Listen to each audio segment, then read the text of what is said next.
যার বড় মা স্বয়ং মা তারা, তার ইচ্ছে কি কখনো অসম্পূর্ণ থাকে? তখন শ্রাবণ মাসের বর্ষাকাল, চারিদিকে টুপটাপ করে বৃষ্টি পড়ছে, গভীর অন্ধকারে ঢেকে আছে তারাপীঠের রাত।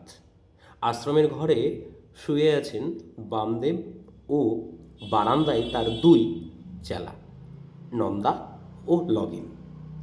বাবা তাদের ডাক দিলেন, এ নন্দা, এ লগেন।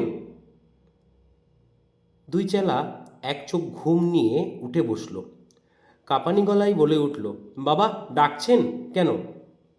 বামদেব খুব গম্ভীর স্বরে বলেন, লগেন, আমার খুব দুধ চিড়ে খেতে ইচ্ছা করছে। তোরা যা, পাণ্ডাপাড়ায় গিয়ে একটু দুধ চিড়ে নিয়ে আয়।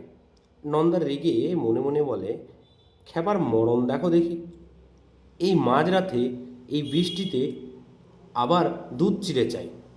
বাবা আবার বলে, কই গেলি নাকি?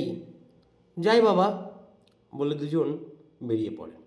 বাইরে বেরিয়েই লগেন বলে, কোথাও যাবে, বৃষ্টি পড়ছে। মানে কোথায় যাবে, বৃষ্টি পড়ছে, কিছুক্ষণ এখানে দাঁড়িয়ে দাঁড়িয়ে পড়ে গিয়ে বলবো কেউ দরজা খোলেনি এত বৃষ্টিতে। লগেন আর নন্দা তালতলায় দাঁড়িয়েই রয়েছে।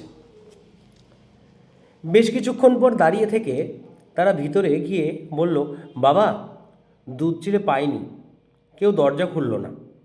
বামদেব তখন মৃদু হেসে বলে, তোরা পাসনি, কিন্তু আমি তো দুধ চিড়ে খেলাম, বড় মা এসে খাইয়ে গেলেন, আমার মুখটা ধুয়ে দে।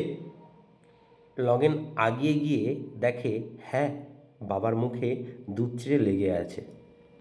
হাত কাঁপতে কাঁপতে মুখ পিছিয়ে দেয় আর ভাবে, এই কোন নীলা, স্বয়ং মাতারা এসে খাইয়ে গেলেন, আর আমরা কিছুই টের পেলাম না।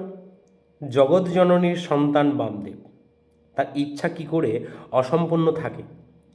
যার বড় মা স্বয়ং মাতারা, তাই তো বলেন, সরিয়ে ফেলে মুন্ডমালা, পড়বে কি তুমি জগতমালা। জয় মা তারা, জয় জয় তারা, জয় মা তারা।